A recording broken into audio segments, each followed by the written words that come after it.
My boyfriend told his buddies I'm crazy about him, just because I questioned him. Can you imagine looking into the eyes of the person who tried to publicly humiliate you, only to watch their entire world implode right before your eyes? Because I just lived it, and trust me, the satisfaction was absolutely glorious. It all started a few months ago. Malcolm, my boyfriend of 2 years, developed this annoying habit of calling everything a joke whenever I dared to question his behavior. The pattern really kicked off last September. I asked him very calmly not to flirt with other girls at parties. His response? He just laughed, turned to his friends, and told them I was obsessed with him. And just like that, Dean, Randall, and Curtis, his little posse, all thought it was hilarious. They started making these snide comments about clingy girlfriends every single time I was around. That was the beginning. Malcolm started testing boundaries, pushing them further and further. He'd dance with random women at bars, but make sure to wink at me across the room like it was some kind of twisted game. He'd give out his number to total strangers, right there in front of me. When I'd try to talk to him about it later, he'd just shake his head, like I was completely crazy, and tell me I was being dramatic about normal social interaction. It's just dancing, he'd say, rolling his eyes. And his friends? Every single time, without fail, they'd back him up. Then came Curtis's birthday party last weekend. Malcolm's ex, Sabrina, showed up. She was in this tight red dress, and Malcolm had been messaging her for weeks, but he swore they were just being friendly. I watched her right there touch his arm while they were talking. Her fingers traced his bicep. Malcolm kept glancing at me, a smug smirk plastered on his face. Dean and Randall, his 2 cheerleaders, positioned themselves close by, phones already out, clearly recording. The party was packed with people from our college. Malcolm had been drinking steadily since we arrived at 8. He kept buying Sabrina drinks, completely ignoring me for hours. Every time I tried to join their conversation, he'd literally turn his back to me, or change the subject entirely. Around 11 o'clock, he grabbed Sabrina by the waist and pulled her in close. And then he kissed her. A full open-mouthed tongue kiss. His hands were gripping her hips. It lasted at least 30 seconds. And that's when Dean and Randall started chanting. She deserved it. She deserved it. They were yelling, pointing their cameras directly at me. Other people turned to watch the spectacle. Some laughed. Others looked uncomfortable, but nobody said a word. Malcolm finally pulled away from Sabrina, and he stared straight at me. "Just a joke, babe," he called out, grinning. Sabrina giggled, whispered something in his ear, and he nodded, squeezing her waist again. I didn't say a word. I just walked through the crowd toward the front door. People moved aside, staring. My phone started buzzing before I even reached my car. Text after text. Malcolm was sending them faster than I could read. 15 messages by the time I got home. "You're ruining my night. Come back right now and apologize to Sabrina. Stop being so dramatic about everything. Everyone at this party thinks you're completely psycho now. This is exactly why guys don't want serious girlfriends. You totally embarrassed me in front of all my friends. Learn to take a harmless joke for once in your life." I drove home numb and turned my phone off completely. When I checked it Sunday morning, Malcolm had posted 6 Instagram stories between midnight and 3 a.m. videos of him grinding on random girls. Close-up shots of women dancing against him. Each caption was a variation of, "This is what happens when you try to control me, and freedom feels so good right now." The final story showed him doing shots with 3 different girls. "Single life hits different," it read. He'd tag Dean, Randall, and Curtis in every single post. Then, at 3 a.m. Sunday morning, he showed up at my apartment, pounding on the door for 5 straight minutes, yelling my name loud enough to wake the entire building. When I finally opened it, he reeked of alcohol, cigarettes, and multiple different perfumes. His shirt was wrinkled, stained, his hair a mess. "You're a psycho girlfriend," he swayed in my doorway. "Every guy cheats on their girl eventually. At least I did it to your face instead of sneaking around behind your back like some coward." I told him to leave immediately. He just laughed and leaned against the doorframe. "You'll forgive me by Tuesday like you always do," he said. "Remember when I made out with your sister's friend at Christmas? You got over that real quick, right?" Then he stumbled back to his car and drove away. Monday afternoon, Dean slid into my Instagram DMs. "You're way too uptight about everything. Malcolm was teaching you an important lesson about trust and boundaries. You should be grateful he cares enough to help you grow as a person. I read it twice. Then I just closed the app. 20 minutes later, Celeste messaged me. She's Curtis's girlfriend, and she'd seen the group chat on his phone. She forwarded me 23 screenshots. From Sunday night until that moment, Malcolm had been bragging in detail about putting me in my place. She'll come crawling back like always, he wrote. They all do when you show them who's really the boss. Randall replied with crying laughing emojis. Curtis. Savage move, bro. Dean. She definitely needed that reality check. Malcolm then sent a shirtless photo of himself in bed with messy hair. Single life is treating me incredibly well already. More laughing emojis from his friends. Malcolm thinks he knows exactly who I am. He thinks I'm still the same naive girl who apologized after our first fight 2 years ago. The girl who blamed herself when he joked about my weight in front of his entire family last Christmas. Right now, he's probably out celebrating with his friends, thinking he's won some kind of victory. He has no idea what's coming for him. First update. So remember how Malcolm said I'd come crawling back by Tuesday? Well, guess what happened on Tuesday? Absolutely nothing. I didn't text him, didn't call him, didn't even check his social media. And apparently this broke his entire brain. Because by Wednesday morning, I had 17 missed calls and 43 text messages. The messages started normal for Malcolm. Hey babe, you're being really immature about this whole thing. Then they got progressively more desperate. I know you're reading these messages. Why are you ignoring me when I'm trying to fix this? This silent treatment thing is getting really old. By Thursday, he was practically having a meltdown through text. I can't believe you're actually going to throw away 2 years over one harmless joke. Sabrina meant absolutely nothing to me. You have to know that. I was drunk and my friends were egging me on. You know how they get. And here's the thing that really gets me. He kept calling it a joke. Like making out with his ex while his friends filmed me and chanted was just some hilarious prank I should appreciate. The audacity of this man is truly something else. Friday afternoon, he showed up at my workplace. My coworker Miranda came to find me in the break room, saying there was some guy in the lobby asking for me, looking really agitated. I peeked around the corner and there he was, pacing back and forth, running his hands through his hair like he always does when he's stressed. I walked out there and his whole face lit up, like he thought I was finally ready to forgive him. He started talking immediately. Thank God. I've been trying to reach you for days. We need to talk about this situation and figure out how to move forward together. I told him we could talk right there in the lobby, since he'd already made such a public spectacle of our relationship. His expression changed real quick. Don't be like this, he said. You're being really unfair.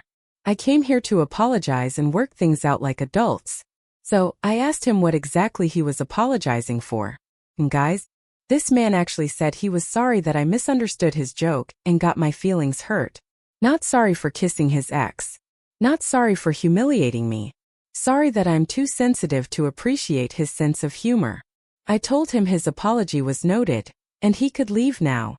He started getting louder then, saying I was being completely unreasonable, and making this whole thing way bigger than it needed to be. Every couple goes through stuff like this, he said.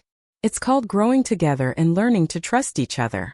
Miranda was watching from behind the reception desk, along with half the office at this point.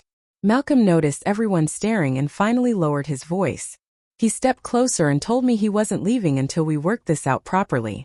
That's when I realized something crucial. He genuinely believed I would eventually cave like I always had before. The old me would have been embarrassed about causing a scene at work. The old me would have agreed to talk privately just to make him leave. But something had shifted. After watching those group chat screenshots, reading him brag about putting me in my place and knowing I'd come crawling back changed everything for me. I told Malcolm very clearly that we were done. Not taking a break, not working through issues. Completely finished. His face went through about 5 different emotions in 10 seconds. Confusion, disbelief, anger. Then this weird fake laugh like I was obviously kidding. You don't mean that, he said. You're just really upset right now, which I totally understand, but we've been together for 2 years. You can't just throw that away over something this stupid. I explained that making out with his ex while his friends filmed it wasn't stupid. It was deliberate humiliation. That his group chat messages showed exactly how he really felt about me. That showing up drunk at my apartment at 3 a.m. wasn't romantic. It was disrespectful and honestly kind of scary. Malcolm got defensive immediately. Those guys were just being guys. You know how group chats are. We say stupid stuff to impress each other. It doesn't mean anything real. He claimed the kiss with Sabrina was just him being drunk and showing off. Nothing more serious than that. But here's what really sealed it for me. When I mentioned feeling scared when he showed up drunk, he actually rolled his eyes. "Come on," he scoffed. "You know I would never hurt you. Stop being so dramatic about everything." The fact that he dismissed my feelings about his drunk 3 a.m. visit told me everything I needed to know. This man does not respect my boundaries, my feelings, or my basic sense of safety. And he never will because in his mind I'm just being dramatic and oversensitive. I walked away from him standing there in that lobby, just turned around and went back to work like he wasn't even there. Through the window, I watched him stand there for another 10 minutes, probably waiting for me to come back out and resume the conversation. When I got home that evening, my sister Celeste had left me 3 voicemails. Apparently, Malcolm had called her asking if she could talk some sense into me. He told her I was having some kind of breakdown and needed family intervention to see reason. Celeste was furious. She said Malcolm explained the whole party situation like he was the victim of my jealousy and controlling behavior. According to him, I'd had a complete meltdown over innocent flirting and was now punishing him with silence. But here's the beautiful part. Celeste was actually at Curtis's party. She saw the whole thing happen. She watched Malcolm kiss Sabrina while his friends chanted and filmed. She saw how humiliated I looked walking out. So when Malcolm tried to rewrite history and make himself the victim, she shut that down real fast. She told Malcolm that what she witnessed wasn't innocent flirting. It was public humiliation of his girlfriend for entertainment. That any man who would do that to someone he supposedly loved had serious problems. And that if he ever called her again trying to manipulate family members, she'd have some choice words for him. Malcolm apparently did not take this well. Celeste said he started arguing with her, insisting she didn't understand the full context, and that I'd been controlling and jealous for months. When she wouldn't agree with him, he accused her of enabling my dramatic behavior. That conversation happened yesterday. This morning, I woke up to a text from Malcolm's mom. "Hi, sweetie. Malcolm told me you two are having some problems. I was hoping we could grab coffee this weekend and talk about working things out. You know how much Malcolm loves you." And that's when I realized Malcolm's master plan. He's calling in reinforcements. His mom, my sister, probably planning to get our mutual friends involved too. He thinks if enough people tell me to forgive him, I'll crack under the pressure and go back to being his doormat girlfriend. What Malcolm doesn't understand is that I'm not the same person who apologized after his last joke. I'm not the girl who blamed herself when he flirted with my sister. I've been planning something since Sunday, and it's almost ready. He wants to play games and involve other people? Perfect. Two can play that game, but he's not going to like my version nearly as much as his own. Tuesday is going to be very interesting. Second update. I am shaking with rage right now, but also kind of impressed with how this all played out. So remember Malcolm's mom wanting to grab coffee? Well, that was just the beginning of his master manipulation plan involving both our families. Saturday morning, I'm at Target buying groceries. When my phone rings, it's my mom. She sounds worried and asks if I'm okay because she just got off the phone with Malcolm's mother. Apparently, Malcolm told his parents that I'm going through some kind of mental health crisis and refusing to communicate about our relationship problems.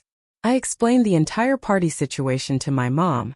The kiss with Sabrina, the filming, the group chat messages, everything. My mom listens and then gets pissed.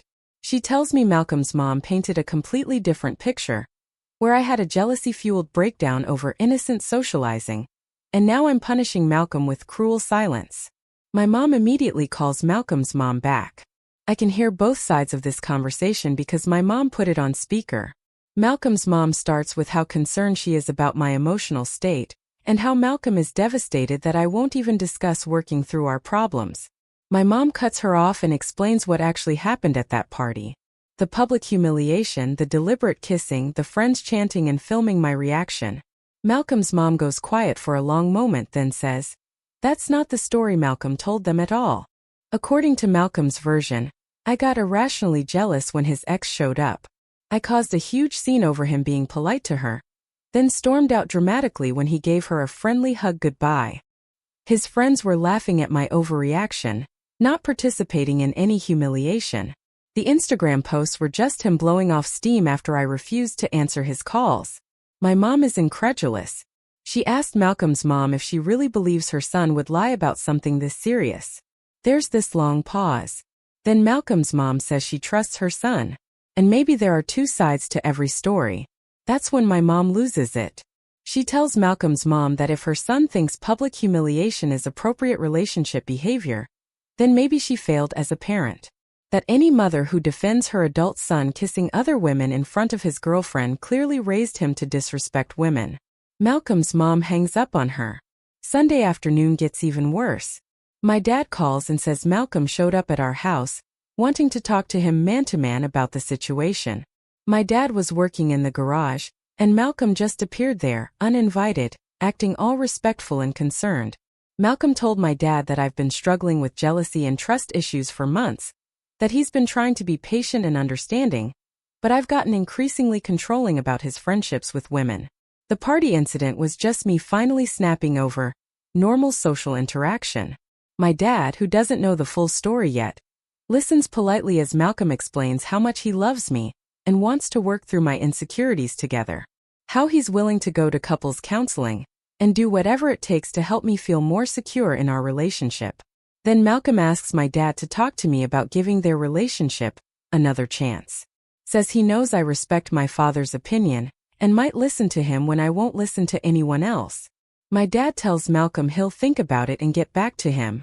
After Malcolm leaves, my dad calls me, confused about why Malcolm seems so genuine and concerned if he really did what I described. I drive over to my parents' house immediately, sit down with both of them, and tell the entire story from beginning to end. The months of boundary testing, the deliberate flirting, the kiss with Sabrina while his friends filmed, the group chat messages bragging about putting me in my place. My dad's expression changes completely as I'm talking. By the time I finish, he's furious that Malcolm came to their house and lied directly to his face. My mom shows him the screenshots Celeste forwarded from the group chat. My dad reads Malcolm calling me a psycho girlfriend and saying I'll come crawling back, and he completely loses his mind. He calls Malcolm immediately and puts it on speaker. Malcolm answers all cheerful, thinking my dad is calling to help convince me. My dad cuts right to the point and asks Malcolm to explain the group chat messages about putting me in my place. Malcolm stutters for a second, then claims those were just guy talk and didn't mean anything serious.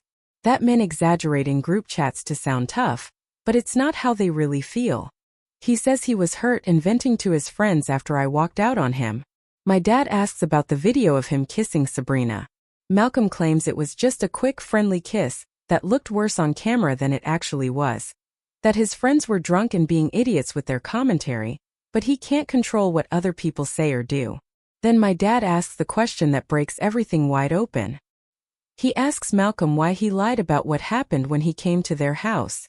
Why he told a completely different story that made me look jealous and unstable instead of admitting he kissed another woman. Malcolm gets defensive immediately. He says he was trying to protect my reputation by not telling my parents how badly I overreacted, that he didn't want them to think less of me for causing such a dramatic scene over nothing. My dad tells Malcolm that lying to my parents to manipulate them into pressuring me is not protecting my reputation. It's manipulative garbage.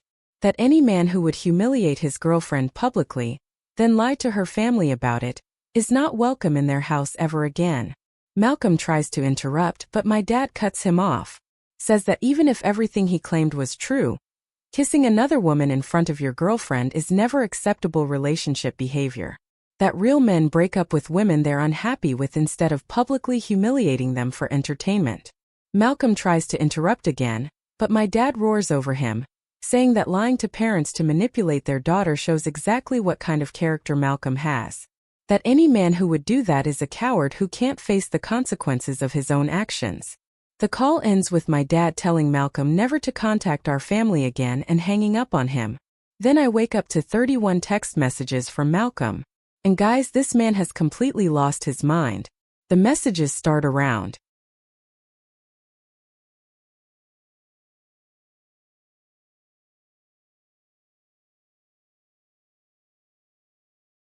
2 a.m. and continue until 6 a.m. pure stream of consciousness desperation. Your parents have completely turned against me now thanks to your lies. I never lied to your dad. I was trying to spare your feelings. You're destroying everything good we had together over one stupid mistake. I'm losing my mind without you and can't eat or sleep. Everyone I care about is choosing your side without hearing mine. But then around 4 a.m., the messages take a darker turn. You've made me look like a monster to both our families. I trusted you with everything and you're using it all against me. 2 years of my life completely wasted because you can't forgive one mistake. I don't even recognize who you've become. The final message at 6 a.m. just says, I'm not giving up on us no matter what you do. Wednesday evening, Malcolm shows up at my parents' house again. My dad sees him through the window and calls me immediately. I drive over there and find Malcolm sitting on their front porch, refusing to leave until someone talks to him. I walk up to him and ask what the hell he thinks he's doing. He tells me he's been sitting there for 2 hours waiting for someone to come home, so he could explain his side properly.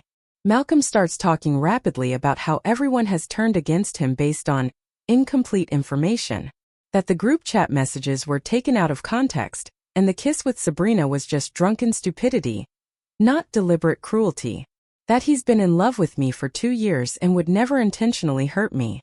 I tell him that intentional or not, he did hurt me, that his actions had consequences, and now he has to live with them. Malcolm gets more agitated and says I'm being completely unforgiving about one mistake that happened when he was drunk. He asks me to look at everything good about our relationship instead of focusing on one bad night. Reminds me of trips we took together, holidays with each other's families, plans we made for the future. Says 2 years of love and commitment should count for more than 15 minutes of poor judgment. But here's the thing that really gets me. He still won't take full responsibility. It's always poor judgment or a mistake or one bad night. Never. I deliberately kissed my ex to hurt you. Or, I let my friends film your humiliation for entertainment. My dad comes outside and tells Malcolm he needs to leave their property immediately. Malcolm starts arguing that he has a right to try to save his relationship, and that my dad is interfering in something that's none of his business. My dad steps closer and tells Malcolm that when he lies to parents to manipulate their daughter, it becomes their business. That Malcolm made it their business by involving them in his scheme to pressure me into forgiving him. Malcolm finally leaves, but not before turning to me and saying, this isn't over between us. That he knows I still love him, and eventually I'll realize I'm throwing away the best thing that ever happened to me. Malcolm genuinely believes he's the victim in this situation. In his mind, I'm destroying a good relationship over one minor incident that I'm blowing completely out of proportion. But you know what? I've been working on something since this all started. Something that's going to show Malcolm exactly who he's been dealing with this whole time. And after watching him manipulate both our families this week, I'm more motivated than ever to make sure he gets exactly what he deserves. The trap is almost ready. Malcolm thinks he knows me, but he has no idea what I'm really capable of when someone pushes me too far. Last update. Guys, I cannot believe what just happened. Remember that trap I mentioned? Well, it went down yesterday and Malcolm's entire world just imploded in the most beautiful way possible. I'm still buzzing from the adrenaline and honestly, feeling like the absolute queen I know I am. So here's what I've been planning since this whole nightmare started. Malcolm thinks he's smart with his manipulation tactics, but he made one crucial mistake. He underestimated exactly how smart I am, and how well I know his patterns. See, Malcolm has this thing where he can't resist bragging about his conquests. Always has. He filmed the whole Sabrina kiss situation because he gets off on having proof of his power over women.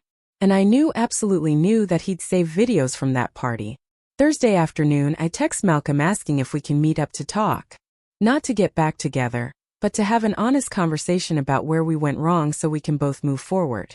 He responds within 30 seconds saying yes, and suggests we meet at the coffee shop near campus where we had our first date. I tell him that's too public and emotional for this kind of conversation. What if we meet at his apartment Saturday afternoon? I suggest. So we can talk privately without interruptions?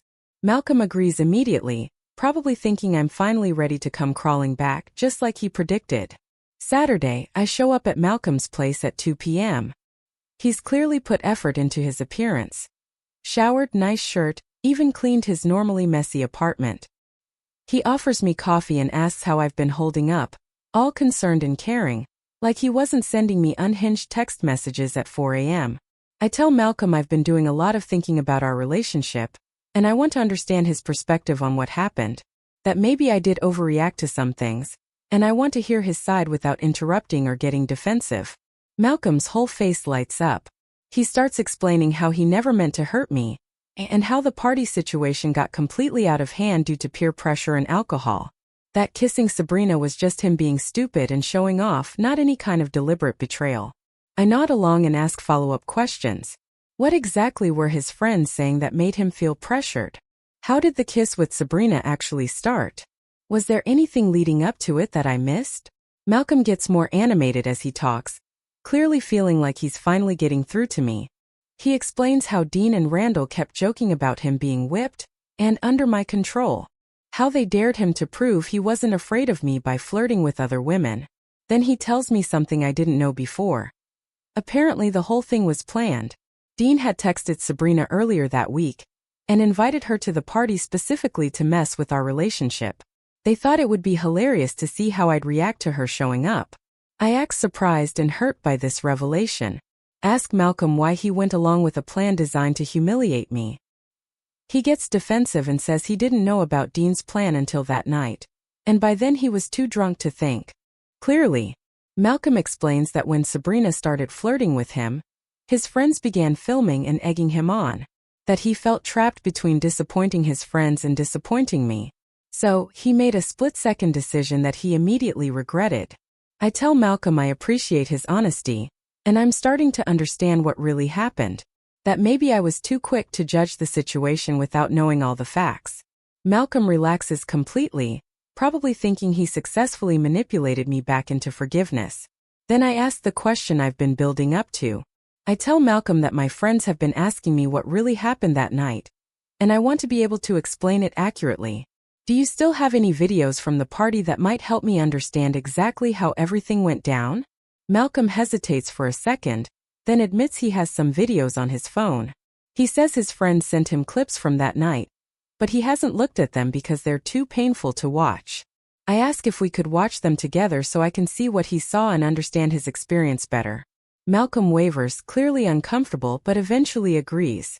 He says maybe it would be good for both of us to face what happened honestly. He pulls out his phone and opens his photo gallery. There are at least 15 videos from that party. We start watching them together. And guys, they are so much worse than I even remembered. The first few videos show Malcolm dancing with other women while I'm standing nearby, looking uncomfortable. You can hear Dean and Randall making comments about testing my limits and seeing how much I'll tolerate. Then we get to the videos of Malcolm with Sabrina. There's one where he's clearly groping her ass while she grinds against him. Another where he's whispering in her ear while staring directly at me across the room. You can hear his friends laughing and saying things like, "She looks pissed. This is so good." The kiss video is the worst part. It shows Malcolm grabbing Sabrina aggressively and kissing her with obvious passion. The video captures Dean and Randall chanting "She deserved it" while pointing their cameras at me. You can see me in the background looking absolutely destroyed. But here's the part that makes my blood boil. There's a video after I left. Malcolm and Sabrina are making out again. More intensely this time. He's got her pressed against the wall with his hands up her dress. Randall is filming and you can hear him saying, "Post this *T. She needs to see what she's missing." As we're watching these videos, Malcolm keeps trying to minimize what I'm seeing. It looks worse on camera than it felt in person. I was so drunk I barely remember this happening. The guys were just being stupid with their commentary. After we finish watching, I look at Malcolm and tell him those videos show deliberate, calculated cruelty designed to humiliate me for entertainment. That there's no amount of alcohol or peer pressure that excuses that level of disrespect. Malcolm immediately starts backtracking. He claims the videos don't show the full context, and that I'm misinterpreting what I'm seeing. That he was drunk and confused and not thinking clearly about how his actions might affect me. I tell Malcolm I appreciate him showing me the videos because now I have a complete picture of what really happened. He looks confused and asks what I mean by that. That's when I pull out my own phone and show him that I've been recording our entire conversation. Every word of his planned humiliation confession. Every admission about going along with Dean's scheme. Every moment of him minimizing and excusing his behavior while the video evidence plays. Malcolm's face goes completely white. He starts sputtering about how I tricked him and recorded him without consent. I remind him that we're in a one-party consent state, and I have every legal right to record conversations I'm part of. I tell Malcolm that his confession, combined with his own videos, paint a very clear picture of who he really is. That I now have proof he participated in a deliberate plan to humiliate me, then lied to both our families about what happened. Malcolm starts panicking and asking what I plan to do with the recording. I tell him he's about to find out. Then I start a group text with both our parents and hit send on a message I had pre-written. The message explains that I've discovered the party incident was a planned humiliation orchestrated by Malcolm and his friends. That I have video evidence and a recorded confession proving he lied to both families about what really happened. And that I'm attaching the relevant clips so everyone can see the truth for themselves. I attach the kiss video showing Malcolm passionately making out with Sabrina, while his friends chant about me deserving it. The video of him groping her after I left, and key excerpts from our recorded conversation where he admits to going along with Dean's plan. Malcolm starts freaking out. He's grabbing for my phone, trying to stop me from sending more messages, begging me to delete everything and talk about this privately, saying his parents will never forgive him if they see those videos. I tell Malcolm he should have thought about that before he participated in humiliating me for his friends' entertainment. That actions have consequences and now he gets to face them. My phone starts buzzing immediately with responses from both families. My mom texts, "I'm so sorry you went through this. Sweetheart. We're coming over right now." My dad just sends, "That piece of H*T is dead to us." But Malcolm's parents' responses are what really make this perfect. His mom texts, "Malcolm, come home immediately. We need to talk." His dad sends, "I'm disgusted by what I just watched. You're not the son we raised." Malcolm is having a complete meltdown at this point. He's begging me to call our parents and tell them the videos are fake or taken out of context, offering to do anything I want if I'll just help him fix the situation. I tell Malcolm there's nothing to fix because this is exactly what he deserves. That he made his choice when he decided to publicly humiliate me for entertainment, and now he gets to live with the consequences. Malcolm starts getting angry then, saying I'm destroying his life over one mistake, and that I'll regret this when I realize what I've thrown away. That he's going to tell everyone I'm a manipulative psycho who records private conversations to use against people. I laugh and tell Malcolm that everyone already knows exactly who we both are now. That he can try to spin this however he wants, but the videos speak for themselves. As I'm leaving his apartment, Malcolm follows me to the door, still begging and making threats. I turn around and tell him this is the last time we'll ever speak. That if he contacts me, my family, or anyone in my life again, I'll be filing harassment charges. The drive home was incredible, guys. I felt so damn powerful and in control, like I'd finally gotten justice for all the times Malcolm humiliated me, and I just took it. When I got home, my parents were waiting for me. They both hugged me and apologized for not fully understanding how bad the situation was. My dad said he's proud of me for standing up for myself and exposing Malcolm's lies. My mom said she called Malcolm's mom after seeing the videos. Apparently, Malcolm's parents are mortified by his behavior and planning to have a serious conversation with him about respecting women. But the best part came later that evening. Celeste texted me screenshots from the group chat with Curtis, Dean, and Randall. Apparently, word got out about the videos, and now everyone who was at that party knows exactly what kind of person Malcolm really is. Malcolm has been silent on social media since yesterday. No posts, no stories, no responses to comments. And you know what the most beautiful part is? I didn't have to do anything illegal or unethical to get my revenge. I just used Malcolm's own behavior and words against him. He destroyed himself by being exactly who he's always been. A manipulative jerk who thinks he's smarter than everyone else. To all the commenters who said I should forgive him and work things out, screw that.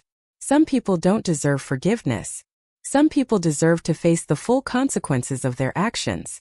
Malcolm is one of those people. I'm done being the understanding girlfriend who gives second chances to men who don't respect me. I'm done letting people treat me like dirt because it's easier than standing up for myself. Malcolm thought he could humiliate me publicly, and then manipulate our families into pressuring me to forgive him. He thought I was weak and desperate enough to crawl back to him like I always had before. Malcolm wanted to put me in my place. Well, congratulations, because my place is clearly several levels above his manipulative, toxic mess. So what do you guys think?